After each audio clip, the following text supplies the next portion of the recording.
Subscribe कीजिए the perfect classes channel को और बेल आइकन को दबाइए लेटेस्ट वीडियो सबसे पहले देखने के लिए। हेलो स्टूडेंट, परफेक्ट क्लासेस में आपका स्वागत है। Director of education GNCT of Delhi की वर्कशीट नंबर 16 डिस्कस करेंगे। आज हम 11 अगस्त 2020 की वर्कशीट है बच्चों। सब्जेक्ट है हमारा इंग्लिश, क्लास 10th की वर्कशीट है। नेम ऑफ द स्टूडेंट आपको यहाँ पर फिल करना है, name of the class teacher आप यहाँ पर लिखेंगे। तो आइए स्टार्ट करते हैं आज की अपनी worksheet. On 6 August 1945 an estimated 1,46,000 people were killed in the Hiroshima bomb blast। 6 अगस्त 1945 को हिरोशिमा बॉम्ब ब्लास्ट में अनुमानित 1,46,000 लोग मारे गए थे। Approximately 39,000 people were affected and 80,000 people died in second atomic blast in Nagasaki, Japan on 9 August 1945।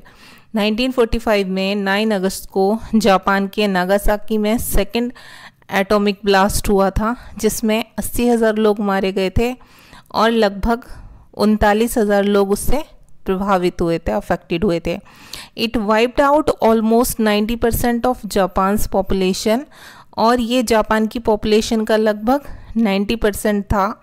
Since then this day is observed as Hiroshima day all over the world.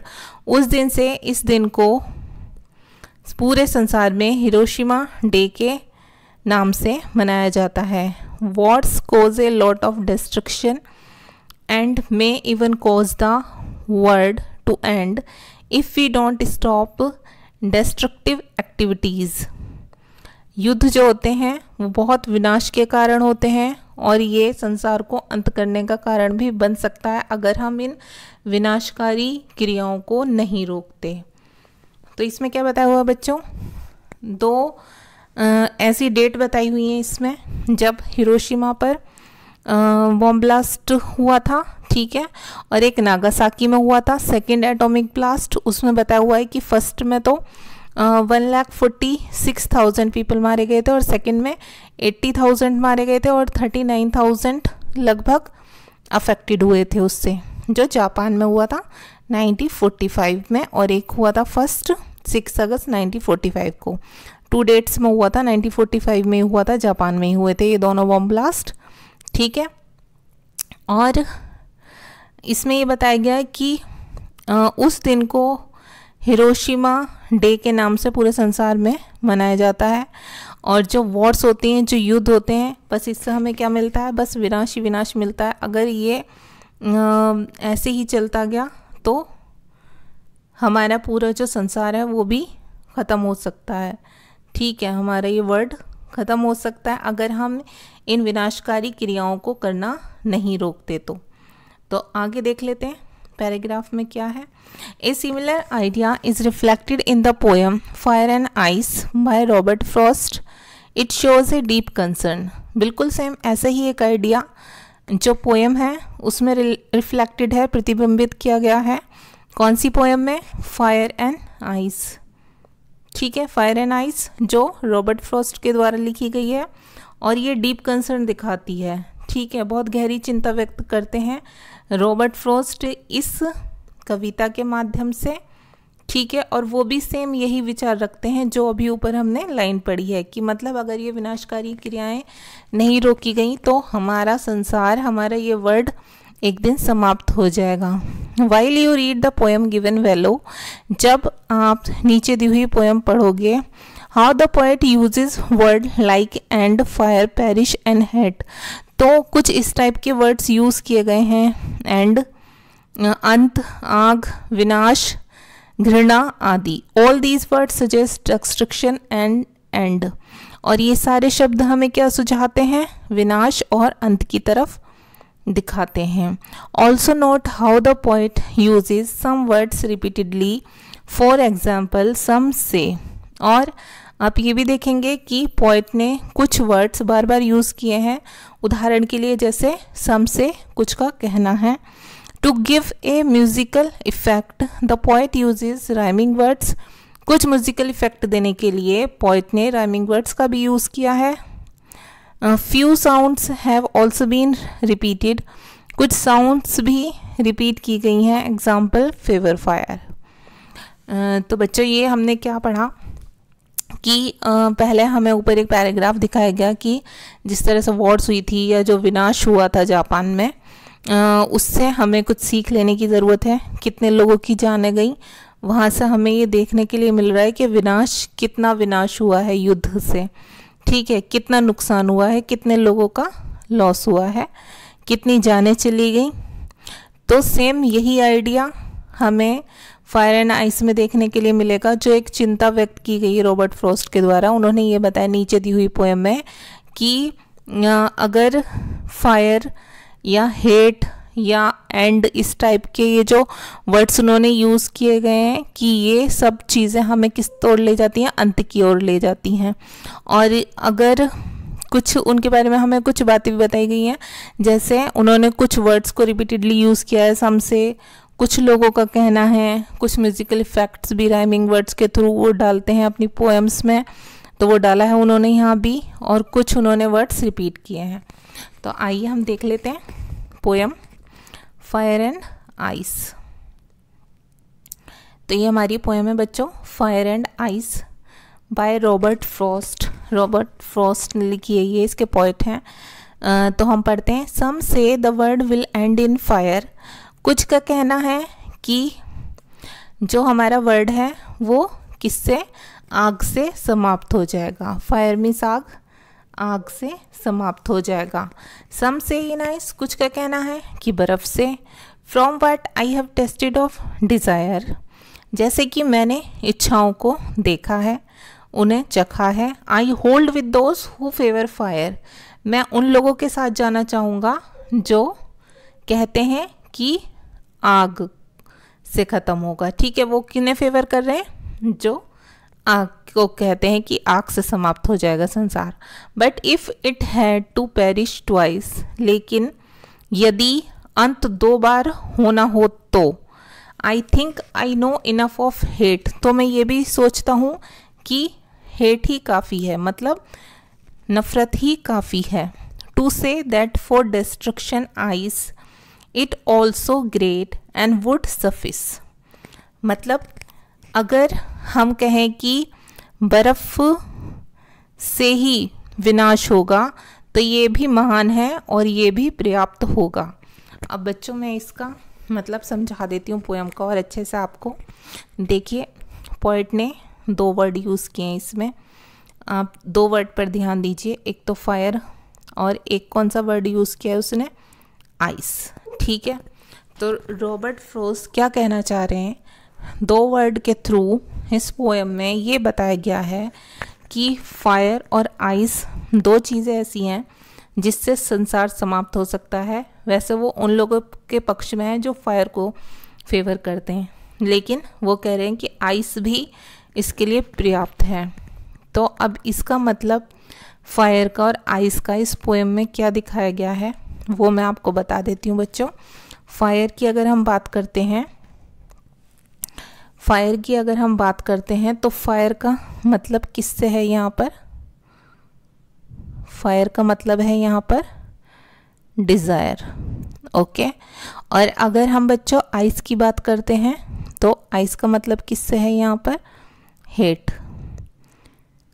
मतलब अगर संसार में डिज़ायर्स ऐसे ही बढ़ती रही लोगों की, जो इच्छाएं बढ़ रही हैं लोगों की, उन्हें सब कुछ चाहिए और लोग अपनी इच्छाओं पर काबू भी नहीं कर पाते, उन्हें सब चीज़ें चाहिए और वो भी अगर उन्हें समय से पहले चाहिए और किसी भी कीमत पर चाहिए, और वो ये भी नहीं देख रहे हैं कि इससे किसी को कितना नुकसान होगा। कुछ लोग सेल्फिश हो जाते हैं, अपनी इच्छाओं की पूर्ति करने के लिए दूसरों को किसी भी हद तक नुकसान पहुंचा सकते हैं। तो ये उस फायर की बात की जा रही है, उन इच्छाओं की बात की जा रही है जो किसी भी व्यक्ति के अंदर उठती हैं और वो उसकी सोचने की, समझने की क्षमता को बिल्कुल ख़त्म कर देती हैं, और बस उन्हें अपनी इच्छाओं की पूर्ति करने के लिए वो लोग सही गलत नहीं देखते, बस उन्हें अपनी इच्छाओं की पूर्ति करनी होती है। तो उसे एक आग बोला गया है जिससे ये ये आग जो है ये संसार को समाप्त कर देगी, ऐसा बोला गया है। और अगर हम हेट की बात करें तो वो आइस जो यूज़ किया गया है हेट के लिए यूज़ किया गया है। बहुत से लोग एक दूसरे से हेट करते हैं, ठीक है। अब वो इतनी हेट करते हैं कि वो उस हेट के लिए किसी भी हद तक जा सकते हैं, मतलब कुछ भी कर सकते हैं अपनी नफ़रत की वजह से, अपनी घृणा की वजह से किसी के प्रति उसे कितना भी नुकसान पहुंचा सकते हैं। तो ये भी काफ़ी है, उसके लिए आइस का यूज़ किया गया है। तो ये 2 वर्ड यूज़ किए गए हैं इसमें। तो इनसे क्या पता चल रहा है हमें, इनसे क्या कहना चाह रहे हैं रॉबर्ट फ्रॉस्ट कि ये चीज़ें काफ़ी हैं संसार को समाप्त करने के लिए।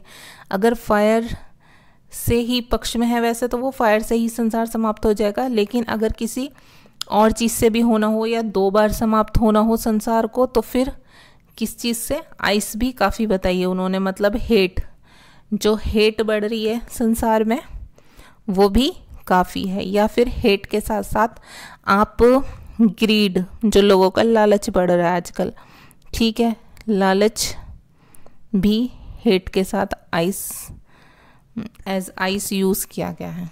तो ये थी हमारी पोएम। अब नीचे हम सॉल्व कर लेते हैं questions. Read the poem twice before you answer the questions given बेलो।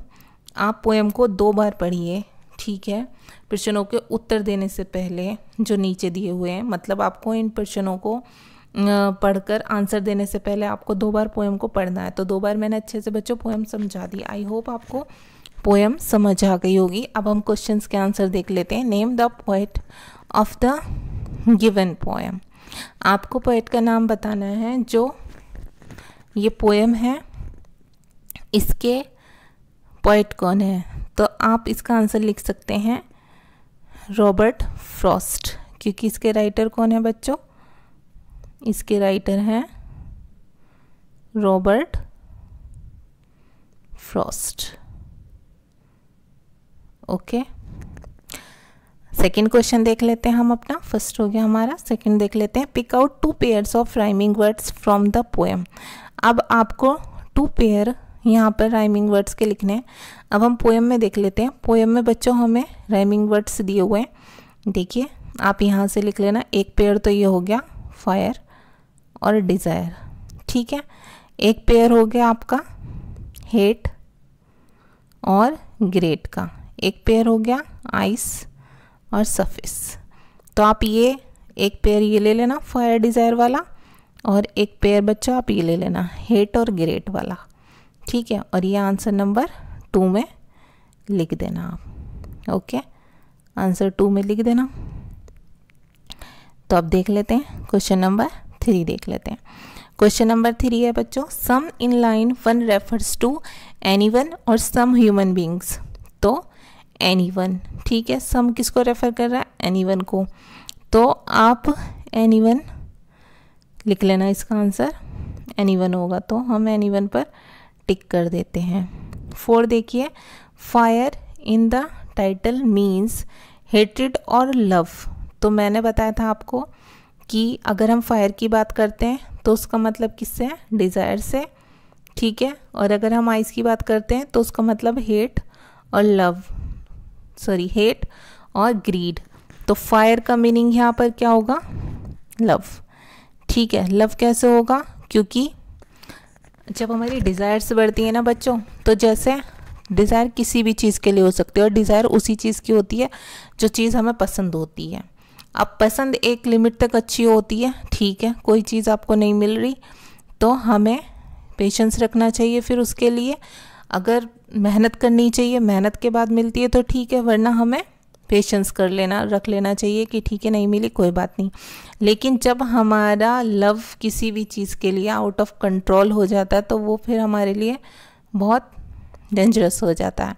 तो इसमें फायर का इसलिए जो टाइटल मीन्स लिया गया लव से लिया गया, और आइस का किस से लिया गया, हेट्रेड से। तो क्वेश्चन नंबर 4 हो गया। क्वेश्चन नंबर 5 देख लेते हैं हम। Who is I in the line 4।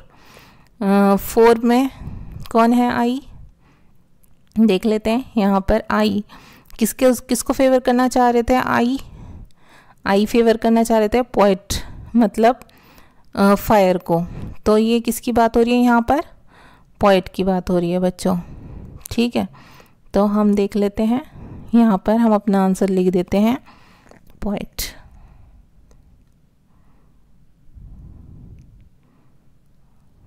Okay, question number 6 देख लेंगे। In favour fire the poetic device used is alliteration metaphor.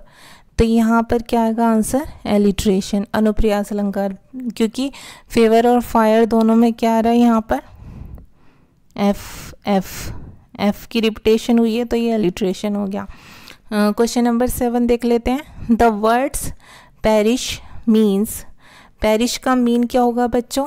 इसका मीन्स होता है डिस्ट्रक्शन, मतलब डाई, किसी चीज़ का मर जाना या उस चीज़ का विनाश हो जाना। तो आप डाई भी लिख सकते हैं और डिस्ट्रक्शन भी लिख सकते हैं, ये आपकी चॉइस है, ठीक है। तो आप ये दोनों में से कुछ भी लिख लेना, मीनिंग सेम है। The word suffice means, suffice का मीन क्या होता है बच्चों? सफिस का मीन्स होता है कोई भी चीज़ सफिशिएंट होनी, ठीक है, पर्याप्त होनी। तो आप इसका मीन्स लिख लेना। इसका मीन्स यहाँ पर हम लिख लेंगे to be enough, to be enough for somebody।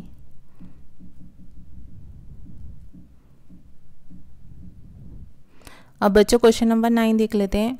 In brief write the main idea expressed by the poet. मतलब ब्रीफली आपको बताना है कि पोएट के द्वारा जो व्यक्त किया गया मेन आइडिया क्या था, उसे आपको लिखना है। तो हम लिख लेते हैं, हम देख लेते हैं अपना आंसर। ये रहा हमारा क्वेश्चन नंबर 9। अब क्वेश्चन नंबर 9 का बच्चों हम आंसर देख लेते हैं। The poem revolves around the theme that human emotion are destructive when allowed to run amok out of control. मतलब ये पोएम जो रिवॉल्व्स करती है थीम के चारों तरफ, क्या करती है? दैट ह्यूमन इमोशंस, जो मानवीय इमोशंस हैं, भावनाएं हैं, वो डिस्ट्रक्टिव, विनाशकारी हो जाती हैं जब उन्हें आउट ऑफ कंट्रोल हो जाती हैं वो, ठीक है। मतलब रन अमॉक का मतलब आउट ऑफ कंट्रोल, जब वो हमारे नियंत्रण से बाहर हो जाती हैं। आगे देख लेते हैं। They can destroy a person morally, physically और इवन मेंटली। वो एक व्यक्ति को मोरली, नैतिक रूप से, फिजिकली, शारीरिक रूप से और मेंटली, मानसिक तौर पर भी नष्ट कर सकती हैं। The poet tells us about the destructive bearing of ill feelings like love, lust, intolerance, greed, hatred, etc. जो पोएट है वो हमें बताता है इन विनाशकारी भावनाओं के बारे में, जो बुरी भावनाएं जैसे कि लव, लस्ट, इंटॉलरेंस, असहिष्णुता, ग्रीड, लालच, हेट्रेड। तो ये सारी जो हैं ये इल फीलिंग्स, लव अच्छी चीज़ है, लेकिन जब लव हमारा किसी भी चीज़ के लिए लव हो और वो आउट ऑफ कंट्रोल हो जाए, हमारे नियंत्रण से बाहर हो जाए, जब हम ये भूल जाएं उसमें कि हम दूसरे को हार्म पहुंचा रहे हैं या हम सेल्फिश हो जाते हैं जिस लव में, वो लव क्या हो जाती है? हमारी इल फीलिंग्स हो जाती हैं, ठीक है। हमें कोई भी चीज़, कोई भी काम कंट्रोल में रहकर और सोच समझकर सही तरीके से ही करना चाहिए। हमारी डिज़ायर्स उतनी रहनी चाहिए जितने कि हम पूरी कर सकें या जितनी पूरी हो सकें। अगर वो इससे ज़्यादा बढ़ जाएंगी तो वो हमें भी नुकसान पहुंचाएंगी और दूसरे के लिए भी हानिकारक हो जाएंगी। Here in this poem the poet signifies love, passion etcetera as fire and hatred, greed etcetera as ice also would represent a relationship of human kind.